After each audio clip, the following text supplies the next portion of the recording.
ସ୍ୱର୍ଗତ ସାମ୍ବାଦିକଙ୍କ ଘରୁ ସୁନା କାନଫୁଲ ସହିତ 50,000 ଟଙ୍କା ଚୋରି।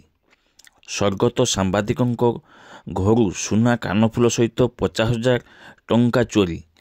ରାସୋଇନପୁର ଥାନା ଅଧୀନ ତୋଟାପଡ଼ା ଗ୍ରାମରେ ଗତକାଲି ରାତିରେ ସ୍ୱର୍ଗତ ସାମ୍ବାଦିକ ସୁଦୀପ୍ତ ପଣ୍ଡାଙ୍କ ଘରେ ଚୋରମାନେ ପଶି ଚୋରି କରିଛନ୍ତି। ଶ୍ରୀ ପଣ୍ଡାଙ୍କ ବାପାଙ୍କର କିଡ଼ନୀ ରୋଗ ଯୋଗୁଁ ଡାୟାଲିସିସ୍ ପାଇଁ ବାପା ମା କଟକ ଯାଇଥିବାରୁ ଘରେ କେବଳ ତାଙ୍କ ସ୍ତ୍ରୀ ସସ୍ମିତା ଥିଲେ।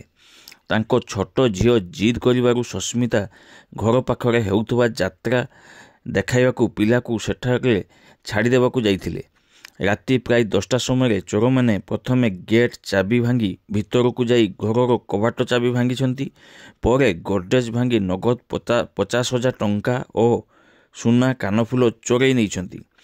ପିଲାକୁ ଛାଡ଼ି ଦେଇ ଆସି ଗେଟ୍ ତାଲା ଭାଙ୍ଗାଯାଇଥିବା ଦେଖି ଡାକ ପକାଇବାକୁ ଚୋରମାନେ ପଳାଇ ଯାଇଥିଲେ। ଏକ ବେଗ୍, କଟର ପ୍ଲସ୍, ରଡ଼୍, ଗ୍ଲୋଭ୍ସ ଇତ୍ୟାଦି ଛାଡ଼ି ପଳାଇଥିଲେ। ଏନେଇ ସସ୍ମିତା ପଣ୍ଡା ଥାନାରେ ଜଣାଇବାରୁ ଥାନାରେ ଏକ ମାମଲା ରୁଜୁ କରାଯାଇଛି, ଯାହାକୁ ନେଇ 9/25ରେ ଏକ ମାମଲା ରୁଜୁ କରାଯାଇ ଅଧିକ ତଦନ୍ତ ଜାରି ରହିଛି।